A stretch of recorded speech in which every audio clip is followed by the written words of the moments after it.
Today's chapter is redemption of debenture. As per the latest provisions of Companies Act 2013. Now this chapter has been made very easy for the students. Let's discuss the things right away. What is the meaning of redemption of debentures? Redemption of debenture means repayment of the loan taken. When we issue debentures, company takes loan from the debenture holders. It is a type of loan, acknowledgement of debt we say generally.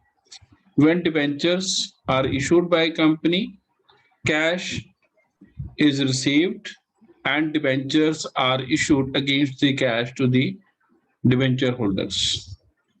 When redemption is done, it is the reverse procedure, meaning we take back our debentures as a company and give back money to the debenture holders. Redemption means repayment, repaying our liability, repayment of debentures or discharge of liability on account of debentures to the debenture holders by company is known as redemption of debentures. Redemption simply means repayment. There are various methods to redeem the debentures. Generally, we categorize them in five basic heads. Redemption of debentures in lump sum, redemption of debentures by lots, redemption of debentures out of provisions, which we say sinking fund method or insurance policy method, redemption of debentures by conversion, and then lastly, redemption by purchase in open market. Open market, there are two cases for immediate cancellation and as an investment. They are further subdivided into two parts where sinking fund exists and where sinking fund does not exist. So these are the cases which are taken care of. So where we have to do it is these things, how we'll be doing these things, we will be discussing them in detail. How to redeem debentures. So redemption of debenture, how it will take place, we are going to discuss it right now. What are the entries which are passed at the time of redemption of debenture? We are going to discuss them one by one. First of all, redemption of debentures out of capital. If debentures are redeemed out of capital, so what will be the journal entries which is to be passed? Redemption of debenture out of capital. Simple entry, it is 9% debentures account debit. 9% debentures account debit. This will be debited. If debentures are to be redeemed at a premium, so we'll put premium on redemption of debentures. This will be debited, debit side of the entry. Premium on redemption of debentures. We have to put premium on redemption. This is also a liability, or when we are going to discharge liabilities, these are to be debited. So we have debited them both. Premium 9% debentures debited. It can be 8%, it can be 7%, any percentage of debentures which is given in the question. So 9% debenture hai to 9%, 10 hai to 10% debentures, we have to debit it. Debit, premium on redemption debit to bank account. Credit में payment करती, due नहीं करा, direct payment है. If you want to make it due, then we'll write first of all debenture holders, then debenture holders to bank. We can write it in two entries also. To debenture holders. First of all, debenture holders. This is being debentures due for redemption. And then we will redeem these debentures. When we will redeem these debentures, we will put an entry debentures account debit, debenture holders account debit to bank. Let's have that entry also.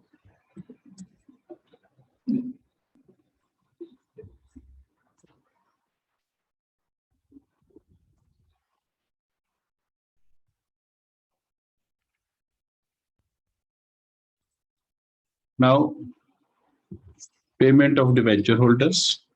We'll write debenture holders account debit.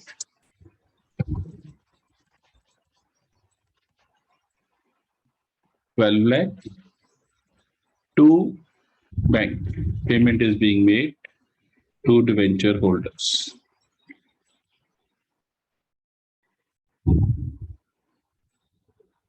Debenture holders account debit to bank account 12 lakh, right? Being payment made to debenture holders. Being payment made to debenture holders. These two entries are passed when debentures are redeemed out of capital funds. This is very simple. I think there is no need for discussion or doing anything. A simple question, we can do it. The very simple manner we will be doing these things. And this is first entry for making due, and the second entry is for making payment. First entry, debentures are due for redemption. Second entry, debentures payment is made to debenture holders. Debenture holders को हमने payment कर दी. This is two entries which we are going to pass at the time of redemption of debentures out of capital. Then it comes redemption of debentures, the second method. Redemption of debentures out of profits. When debentures are redeemed out of profits, so there is no restriction on listed companies. Listed companies can directly do redemption of debenture as we did in case of capital. Same entries would be passed by listed companies. But in case of unlisted companies, certain unlisted companies, there are some restrictions. And these restrictions are discussed like this. Suppose if we are going to redeem the debentures on 31st March 2022,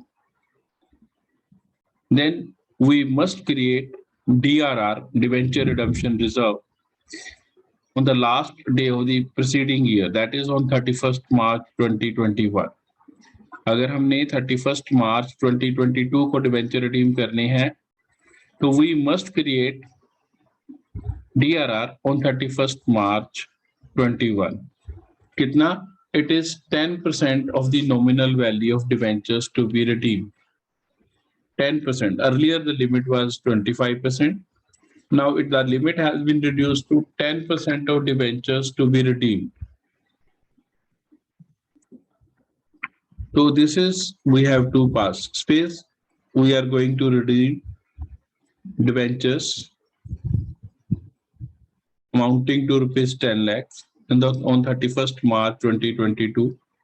So what the entry we are going to pass? We will be debiting statement of P&L account debit, statement of P&L account debit. 10 lakh के debenture हमने redeem करनी है तो 10 lakh का 10%, it will be 1 lakh. Transfer to DRR. DRR stands for debenture redemption reserve. This is 10% of the debentures to be redeemed. Debenture redemption reserve, commonly known as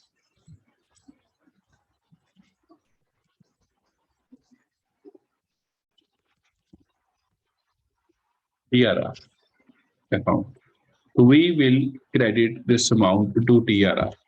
पहले से ही हमने ये DRR क्रिएट कर लेना है और DRR 10% मिनिमम है. Act ने लिखा है 10% is to be transferred to DRR as per the latest provisions. बड़ा सिंप्लीफाइड कर दिया एक्ट ने, ये प्रोविजंस हमारे सिंप्लीफाइड है. फिर जितना पैसा हमने DRR में डालना है उसके बाद DRI भी क्रिएट करना है. डेट हमारी वही है 31st March 2022.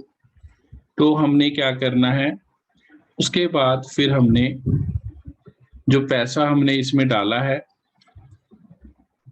DRI में डालेंगे पैसे को. मैक्सिमम डेट है 30th April 2021 तक. जिस ईयर में, अगर 21 22 की कोई भी डेट में हम रिडम्पशन करनी है तो यही रहेगा 31 मार्च 2022 तक लास्ट डेट। अगर 30 सितंबर 21 को भी रिडीम करने तो भी एंट्रीज इसी डेट पर होंगी जो हमने डेट्स लिखी हैं। ये मैं रेड में कर रहा हूँ, ये दोनों डेट्स फिक्स्ड हैं, ये आप चेंज नहीं करनी है, ये डेट्स हमारी फिक्स्ड हैं, इसी डेट्स पर करना है। अगर 21 22 में कहीं भी आपने डिबेंचर्स की रिडम्पशन करनी है तो आपने ये डेट्स का ध्यान रखना है कि इन्हीं डेट्स पर आपने डिबेंचर की जो एंट्रीज डालनी है, ये फिक्स्ड एंट्रीज है हमारी, इसी डेट पर हमारी ये डलेंगी, इसमें कोई। अब आगे हमने सपोज करो 10 लाख के डिबेंचर रिडीम करने हैं तो डीआरआई में पैसा डालना है, debenture redemption investment account debit. So how much amount we have to put in this amount, this reserve? This is 15% of nominal value of debentures to be redeemed. अगर 10 लाख के debenture redeem करने हैं तो 1,50,000 is the amount that we are going to deposit in DRI. तो ये भी हमें याद हो जाएगा, ये भी कोई बड़ी बात नहीं है।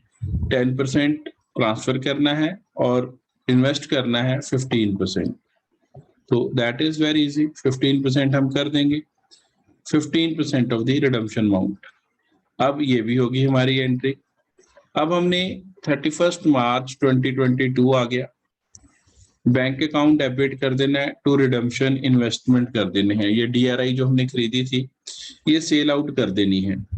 लेकिन कई बार क्या होता है, अगर नॉर्मल हमने 1.5 लाख की सेल कर दी फिर तो यही एंट्री आ जाएगी, से 1,50,000 की थी, 1,50,000 में ही सेल आउट कर दी, ये हमने लिख दिया 1,50,000। But in certain circumstances profit और लॉस पे भी सेल हो सकती है।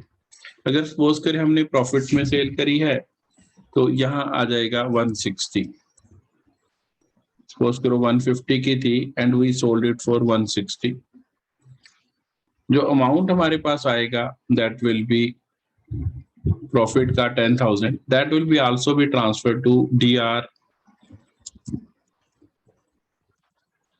Transfer to statement of P and L. Profit है, statement of P and L में जाएगा, सॉरी, अगर प्रॉफिट आ गया तो it will be transfer to statement of P and L 10,000। और अगर लॉस पे सेल करी है बाय चांस तो फिर हम डेबिट करेंगे statement of P and L debit,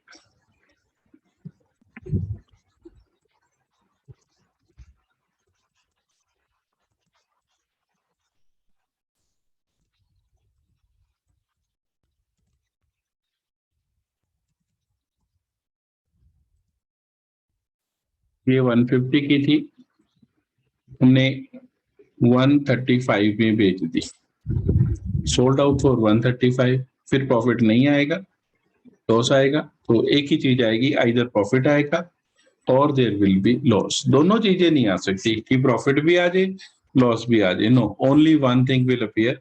तो मैं इसके साथ एस्ट्रिक मार्क लगा देता हूँ कि आइदर प्रॉफिट आएगा या लॉस आएगा। अगर प्रॉफिट आएगा तो statement of P and L credit होएगी, और अगर लॉस आएगा तो ये डेबिट होएगी। तो अकॉर्डिंग टू सिचुएशन आपने इंटरेस्ट को देख लेना है। हमने दोनों तरीके से आपको एंट्री बता दी कि आपने इन्वेस्टमेंट बेचनी है और इन्वेस्टमेंट बेचने पर या प्रॉफिट आएगा या लॉस आएगा, जो भी आएगा आपने उसको अकॉर्डिंगली सिलेक्ट करके क्वेश्चन कर लेना है। ये अभी हमने लॉस वाला कर दिया है, वो प्रॉफिट वाला हटा दिया है, पर लिखा हुआ है कि अगर प्रॉफिट होएगा तो इट विल बी क्रेडिटेड। तो आपने ये सारे अमाउंट्स को देखना है ध्यान से, इसी के अकॉर्डिंगली हमारा ये क्वेश्चन चलता रहेगा। और ये हो गई हमारी सारी जो कार्रवाई है वो तो हो गई हमारी। अब हम क्या करेंगे, इसके बाद जो हमारा सिस्टम है, ये इन्वेस्टमेंट बीइंग इन्वेस्टमेंट सोल्ड आ गई। अब जो हमने सीखना है कि डिबेंचर की रिडम्पशन करेंगे, और डिबेंचर की रिडम्पशन बिल्कुल वैसे ही करेंगे जैसे हमने ऊपर की, उसमें कोई चेंज नहीं है। अगर डिबेंचर प्रीमियम पे रिडीम होने हैं तो ऐसे हो जाएगा। तो ये हम ये वाली एंट्रीज, सेम एंट्रीज हम डालेंगे 10 लाख से। ये आगे 9% debentures debit 10 lakh, premium on redemption है तो premium on redemption debit to debenture holders 12 lakh. Date will be 31st March 2022 और सेम डेट को पेमेंट हो गई। ये भी हमने सीख लिया। अब जो हमने डीआरआर इन्वेस्टमेंट के लिए बनाया था, डिवेंचर रिडम्पशन रिजर्व, वो अब हमने बनाया था for the redemption of debenture की रिडम्पशन हो गई, तो it is not required further, DRR is not required further. तो if DRR is not required further तो हम उसको खत्म कर देंगे, डीआरआर को ट्रांसफर कर देंगे जनरल रिजर्व में, एक और एंट्री डालेंगे DRR debit to general reserve. तो वो हम एंट्री सीखेंगे डीआरआर टू जनरल रिजर्व कैसे डालनी है। That is there DRR debit to general reserve, वो जितना हमारा बैलेंस था उसको हम खत्म कर देंगे 31st मार्च को।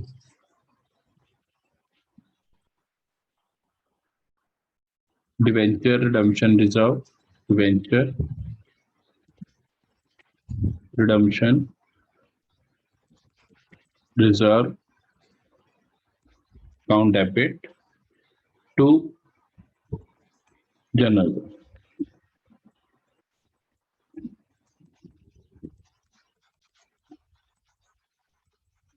तो ये हमने दो तरह के केसेस सीख लिए, डीआरआर टू जनरल रिजर्व कैसे डालना है, ये एंट्रीज कैसे डालनी है, ये 1 लाख रुपीज जितना हमने टोटल क्रिएट किया था उतना ही राइट ऑफ करना है, उतना ही हमने इसको ट्रांसफर करना है, ज्यादा नहीं करना। ये भी ध्यान रखना है कि कहीं हम ज्यादा कर दें amount. DRR to general reserve, being DRR amount transfer to general reserve, being DRR transfer to general. सारा का सारा हमारा जो पर्पस था डीआरआर बनाने का वो हमारा पूरा हो गया और हमने ये अपनी एंट्रीज को परफेक्टली डाल लिया है। एट प्रेजेंट जो पोजीशन है हमारी अकाउंटिंग स्टैंडर्ड्स की वो यही कह रही है कि इतना ही करना है, इससे ज्यादा आपने नहीं करना है। ये these are the entries which are to be passed at the time of redemption of debenture out of profits by unlisted companies. Listed companies के लिए वो ऊपर वाला ही केस चलेगा और जो आउट ऑफ कैपिटल है। हाँ, एक और चीज का ध्यान रखना है कि कई बार ये वन टाइम पेमेंट करिए मैंने लंप सम से, अगर इंस्टॉलमेंट पेमेंट मेथड होएगा तो फिर ये एंट्रीज चेंज हो जाती हैं, फिर इसका प्रोविजंस बदल जाते हैं, फिर वो यही एंट्रीज बार बार रिपीटेडली डाली जाती हैं। तो अभी हम ये मान रहे हैं कि अनलिस्टेड कंपनी है और अनलिस्टेड कंपनी ने डीआरआर में ट्रांसफर करनी है, 2 लाख रुपए ट्रांसफर किया हुआ है। ये क्वेश्चन देखिए 12% डिबेंचर्स हैं और 12% डिबेंचर के हिसाब से 20 लाख के डिबेंचर्स हैं। 20 लाख के ऊपर 10% रिडम्पशन के लिए पैसा चाहिए, वो 2 लाख रुपए बनता है। अगर हम 20 लाख का अमाउंट निकालेंगे तो 20 लाख डिबेंचर्स हैं, 20 लाख का 10% अगर हम कैलकुलेट करेंगे तो we need a sum of rupees 2 lakh to be transfer to DRR, और डीआरआर उसने ऑलरेडी बनाया हुआ है 2 लाख का। DRR is standing in his books of accounts में कंपनी में खड़ा है, तो हमें और ट्रांसफर करने की जरूरत नहीं है। पहले 25% होता था इसलिए ये एंट्री है। Nowadays this is not required, ये एंट्री नॉट रिक्वायर्ड है, तो ये हमारी एंट्री जरूरत नहीं है। डीआरआई करनी पड़ेगी, यस डीआरआई करेंगे। 20 लाख के डिबेंचर्स रिडीम करने हैं, 15% डीआरआई क्रिएट करनी है, तो it will B 3 lakh. This is same, earlier भी यही प्रोविजन था। डीआरआई डेबिट टू बैंक, ये हमने इन्वेस्टमेंट खरीद ली। फिर 31 अगस्त को हमने डिबेंचर रिडीम करने हैं, तो 31 अगस्त को हमने ये डिबेंचर रिडम्पशन जो इन्वेस्टमेंट थी वो बेचकर पैसा ले आए bank account debit to debenture redemption investment, ये पैसा आ गया। नाउ 20 लाख की रिडम्पशन करनी है तो 12% debentures to debenture holders, then debenture holders to bank, ये एंट्रीज हमने पास कर देनी है। दिस इज जो हमने एंट्रीज पास कर देनी है। और अब हमने क्या करना है, जितना वो डीआरआर हमारा क्रिएट किया था, डीआरआर जो हमने क्रिएट किया है उसको हमने खत्म करना है। तो ये वाली एंट्री मैंने आपको पहले बताया कि दिस इज नॉट रिक्वायर्ड, तो हम ये कट कर देते हैं।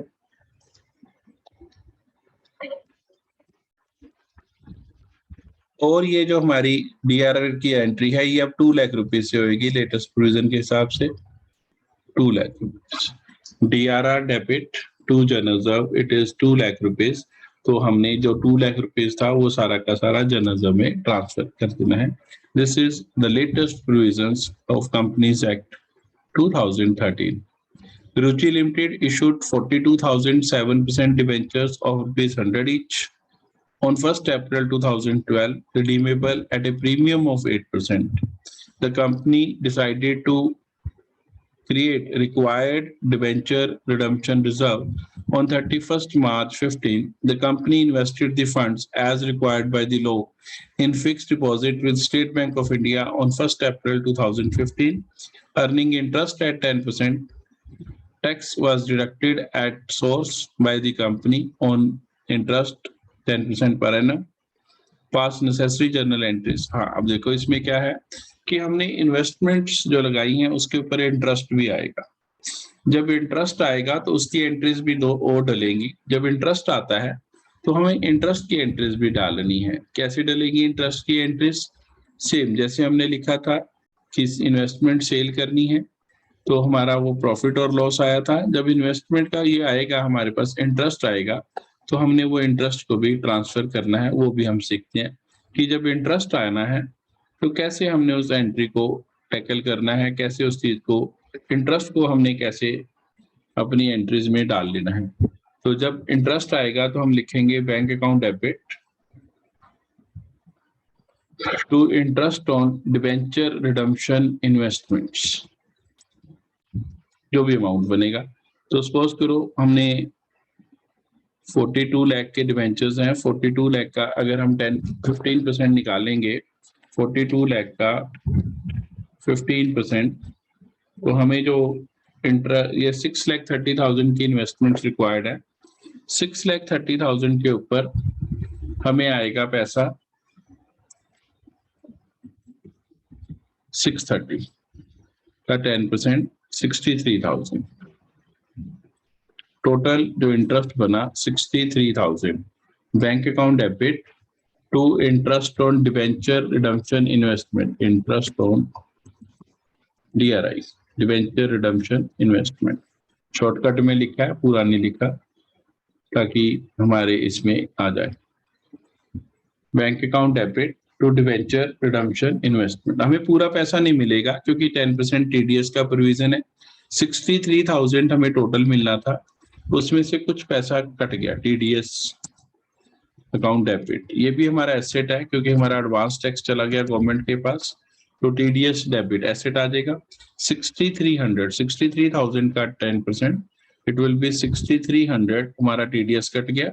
लिखा हो तभी करना है, इंटरेस्ट भी और टीडीएस भी। ऐसे नहीं करना कि अपनी मर्जी से मैं कर दूंगा। इसमें लिखा है तो क्वेश्चन में हमने दिया भी है। और ये आया कैसे? 6,30,000 की इन्वेस्टमेंट थी, उसका हमने 10% इंटरेस्ट रिसीव किया है टोटल। तो ये हमारा उधर से आ गया।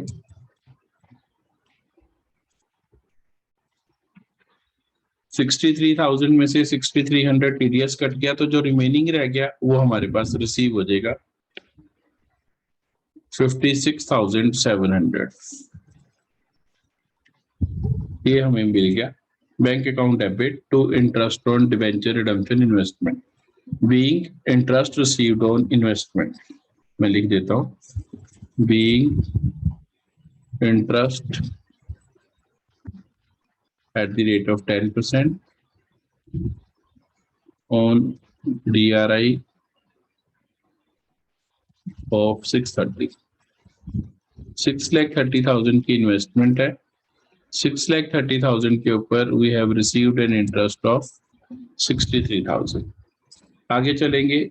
इसी एंट्री का दूसरा हिस्सा जो है कि जो इंटरेस्ट हमें मिलेगा वो इंटरेस्ट के ऊपर हमने मिला है उसे ट्रांसफर भी करना है पी एंड एल में। Statement of P and L में हम इनकम हो एक्सपेंडिचर हो हम उसको ट्रांसफर करते हैं। तो हम लिखेंगे इनकम को ट्रांसफर करना है हमने। तो जब हम इनकम को ट्रांसफर करते हैं तो हम लिखेंगे interest on DRI debit to statement of P and L.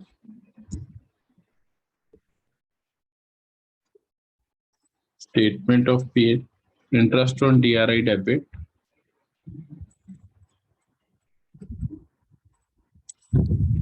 interest on debenture redemption investment account debit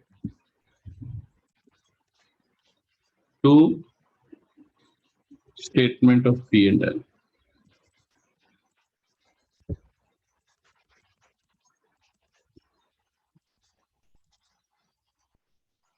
So these two entries will be passed for जो इंटरेस्ट हमें मिला है उसके लिए। तो ये हमने एंट्रीज दोनों डाल दी। Being interest transfer to P&L, being interest transfer to P&L account. ये हमारी दो जो है एंट्रीज इंटरेस्ट रिसीव किया है जो डिबेंचर रिडेम्पशन इन्वेस्टमेंट के ऊपर आया, उसकी एंट्रीज ये अलग से हमने सिखाई। अब जो हमारा नेक्स्ट टॉपिक आ जाता है redemption of debenture out of conversion bye conversion method. Convert कर देंगे हम उसको डिबेंचर्स को। तो डिबेंचर की जो हम कन्वर्जन करेंगे, कन्वर्जन किस में करेंगे, या तो इक्विटी शेयर में करेंगे या प्रेफरेंस शेयर में करेंगे, या हम उसे ट्रांसफर करेंगे न्यू डिबेंचर्स में। तो पहले ड्यू कर लेना है। पहली एंट्री है डिबेंचर्स अकाउंट डेबिट, जितना भी अमाउंट है debentures account debit 10 lakh, premium और redemption 2 lakh, to debenture holders account 12 lakh. Then debenture holders account debit, जितने इक्विटी शेयर दिए तो इक्विटी शेयर कैपिटल, जितने प्रेफरेंस शेयर दिए तो प्रेफरेंस शेयर कैपिटल, डिबेंचर दिए तो न्यू डिबेंचर्स, और अगर प्रीमियम पे इशू करें तो premium on issue of debentures, अगर डिस्काउंट पे इशू करें तो loss on issue of debentures या discount on issue of debentures. तो वो आपने अकॉर्डिंगली क्वेश्चन में देख लेना है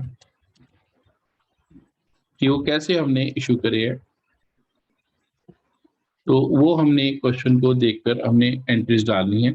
और इस क्वेश्चन में जो हमारा सबसे इम्पोर्टेंट चीज है कि कैसे करते हैं वो हम देखते हैं। ये हमारे पास एक क्वेश्चन हमारी स्क्रीन पे आ गया है।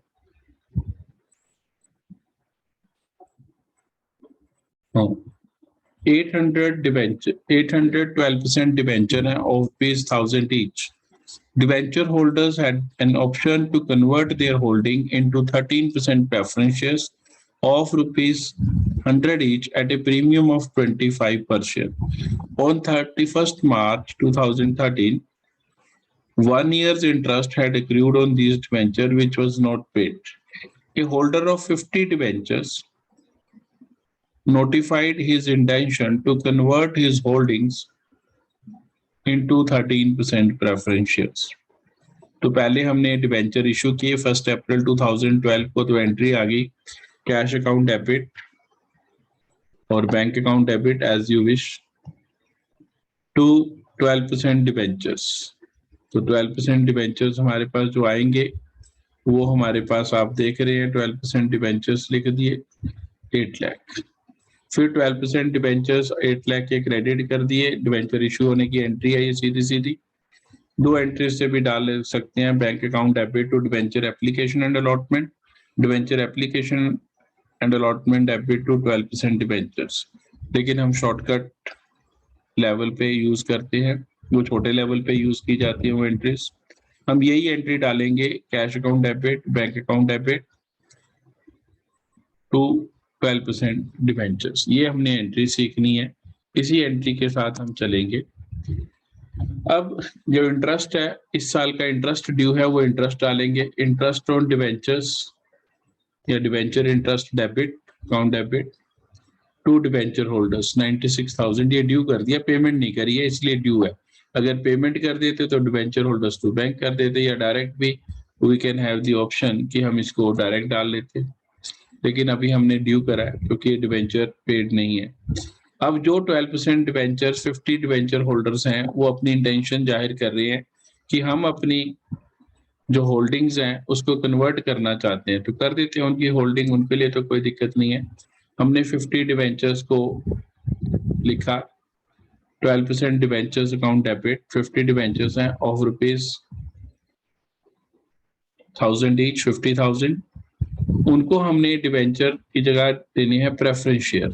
13% प्रेफरेंस शेयर की बात हुई है कि हम आपको 13% प्रेफरेंस शेयर देंगे, और प्रीमियम पर इशू करेंगे, 25 रुपए प्रीमियम पर। तो इसमें जो इम्पोर्टेंट चीज है कि वो जो 25 रुपीज का हम प्रीमियम चार्ज कर रहे हैं उसको कैसे शो करना है। तो उसके लिए हम क्या करेंगे, 50,000 के डिबेंचर्स हैं, जितना अमाउंट ड्यू है वो लिख लेंगे, डिवाइडेड बाय 100 रुपीज का एक शेयर है at a premium of 20। Premium है तो प्लस कर लेना है, डिस्काउंट है तो माइनस कर लेना है, इशू प्राइस से डिवाइड करते हैं जो भी आएगा। तो अगर जब हम इसको सॉल्व करेंगे तो it will come 400 preference shares. ये फॉर्मूला मैं अभी लिख देता हूँ कि कितने प्रेफरेंस शेयर या इक्विटी शेयर इशू करने हैं, number of new equity shares या प्रेफरेंस शेयर्स या debentures to be issued. Amount due, जैसे इसमें अमाउंट ड्यू है 50,000 upon issue price. Issue price होता है प्रीमियम प्लस करना है, डिस्काउंट माइनस करना है। तो 50,000 डिवाइडेड बाय 25 125 किया तो 400 आ गया। तो यही 400 हमने, आप देख रहे हैं स्क्रीन पे, यूज किया है। कैपिटल में लिखा preference share capital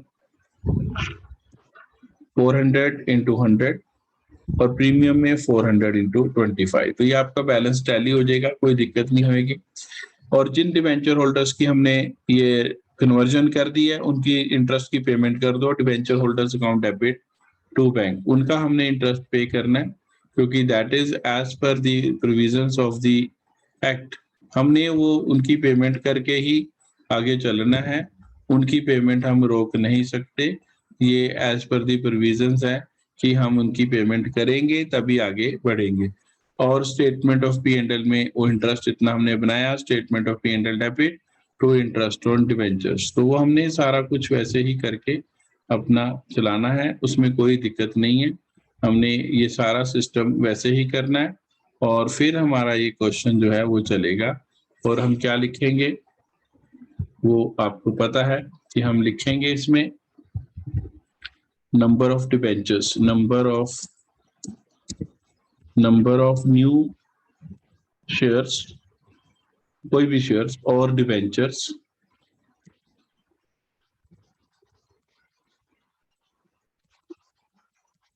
to be issued. कैसे निकालेंगे, इसका फॉर्मूला है हमारे पास, जितना पैसा देना है amount due share holder debenture holders को upon issue price of new share और डिबेंचर। और what is issue price? Issue price means face value और फेस वैल्यू प्लस प्रीमियम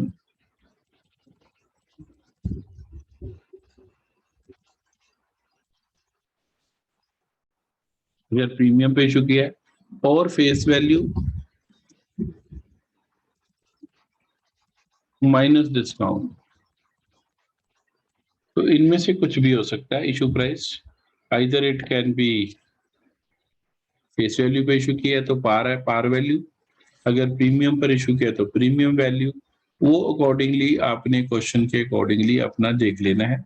जैसे हमने अभी इसी क्वेश्चन में किया तो इशू प्राइस वाज 125, 100 रुपीज का डिबेंचर था, प्रेफरेंस शेयर था, was issued at a premium of 25, तो ये 125 का हो गया। तो आपने अकॉर्डिंगली क्वेश्चन के अकॉर्डिंगली इसको कर लेना है। तो ये हमने 3 मेथड सीखे, out of profit method, out of capital method और कन्वर्जन मेथड। जो 2 मेथड्स हमारे रह गए, out of provision sinking fund method, और जो दूसरा मेथड हमारा है purchase in open market call and put options, वो हम नेक्स्ट वीडियोस में सीखेंगे। Thank you very much.